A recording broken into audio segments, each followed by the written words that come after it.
Assalamualaikum warahmatullahi wabarakatuh.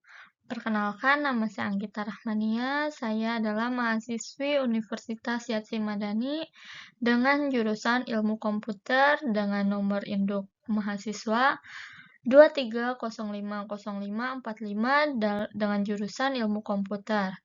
Di sini saya akan mempresentasikan mata kuliah dari algoritma dan struktur data yang dosen pengampunya yaitu Bapak Muhammad Fadli. Jadi di sini ada biodata saya. Next, selanjutnya, yang pertama mari kita bahas aplikasi sistem perpustakaan menggunakan Python. Apa itu sistem perpustakaan? Aplikasi sistem perpustakaan itu adalah sebuah perangkat lunak yang dirancang untuk mengelola aktivitas perpustakaan, seperti mencatat daftar buku, mengelola pinjaman, dan pengembalian buku. Aplikasi ini juga memberikan solusi digital untuk pengelolaan perpustakaan dengan lebih efisien dan terstruktur. Nah, selanjutnya ada tujuan pembuatan aplikasi. Yang pertama, meningkatkan efisiensi manajemen data. Yang kedua, meminimalkan kesalahan manual. Yang ketiga, mempercepat proses pelayanan. Dan yang keempat, meningkatkan aksesibilitas informasi. Yang kelima, mendukung keberlanjutan dan efisiensi operasional. Dan yang keenam, memfasilitasi pengambilan keputusan. Nah, selanjutnya di sini ada fitur-fitur dari aplikasi. Fitur-fitur aplikasi ini bisa melihat daftar buku, pinjaman buku, pengembalian buku, lalu melihat pinjaman aktifnya, dan melihat buku yang akan dikembalikan. Nah, selanjutnya ini struktur kelasnya. Dari kelasnya ini ada properti utama, self buku, daftar buku tersedia, self pinjaman, yaitu daftar pinjaman aktif, dan metodenya itu tampilkan buku tersedia tambah peminjaman, kembalikan buku, tampilkan pinjaman aktif, tampilkan buku belum dikembalikan. Nah, next di sini ada properti self buku.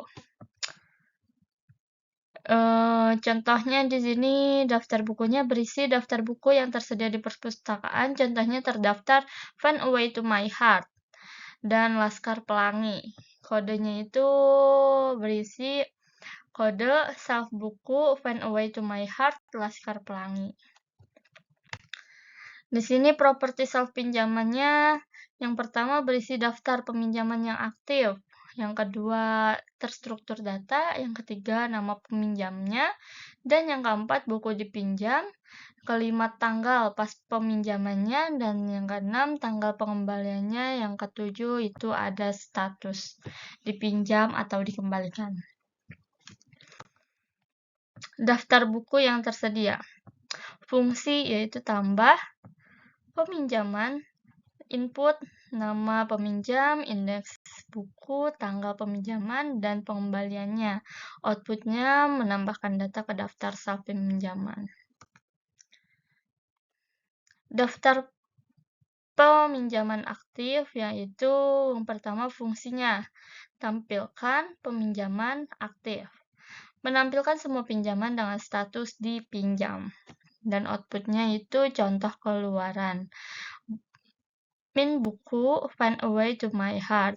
Peminjamnya yaitu Gita. Next, di sini ada daftar buku yang belum dikembalikan. Fungsinya tampilkan buku belum dikembalikan. Tampilkan daftar buku yang belum dikembalikan. Nah, outputnya contoh keluaran buku Laskar Pelangi, peminjamnya yaitu Gita. Struktur menu. Fungsi itu adalah main. Menu interaktif yang pertama lihat daftar buku, yang kedua pinjam buku, yang ketiga kembalikan buku, yang keempat lihat peminjaman aktif, yang kelima buku yang belum dikembalikan, dan yang keenam itu keluar. Kodenya itu if pilihan sama dengan 1. Perpustakaan tampilkan buku tersedia. Lanjut, di sini ada contoh interaksi lihat bukunya. Input pilihan 1.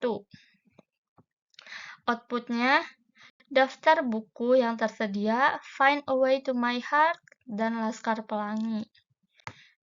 Lanjut, di sini ada contoh interaksi peminjaman bukunya. Nama peminjamnya contoh, saya sendiri yang bernama Gita. Pilihan bukunya 1, tanggal peminjamannya 2024 Desember tanggal 26. Nah, tanggal pengembaliannya yaitu 2024 bulan Desember 2025. Contohnya seperti itu, dan yang outputnya itu berisi peminjaman buku Find a Way to My Heart oleh Gita berhasil dicatat. Ini contoh interaksi pengembalian bukunya. Input, nama peminjam yaitu Gita. Buku pengembaliannya yaitu Find a Way to My Heart. Outputnya, buku Find a Way to My Heart oleh Gita berhasil dikembalikan. Penerapan OOP.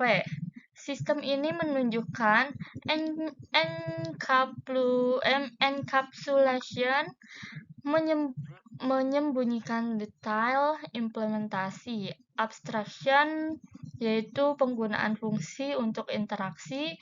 Polymorphism, mengubah status buku. Nah, di sini yang terakhir ada kesimpulan. Aplikasi sistem perpustakaan diciptakan untuk meningkatkan efisiensi dan akurasi dalam pengelolaan data, mempercepat pelayanan, mempermudah akses informasi, mendukung efisiensi operasional, serta menyediakan alat bantu untuk pengambilan keputusan yang lebih baik. Dengan adanya sistem ini, perpustakaan dapat memberikan pelayanan yang lebih optimal kepada pengguna sekaligus menjalankan operasionalnya secara lebih modern dan efektif. Sekian dari presentasi saya. Bila ada salah kata, mohon dimaafkan dan terima kasih. Assalamualaikum warahmatullahi wabarakatuh.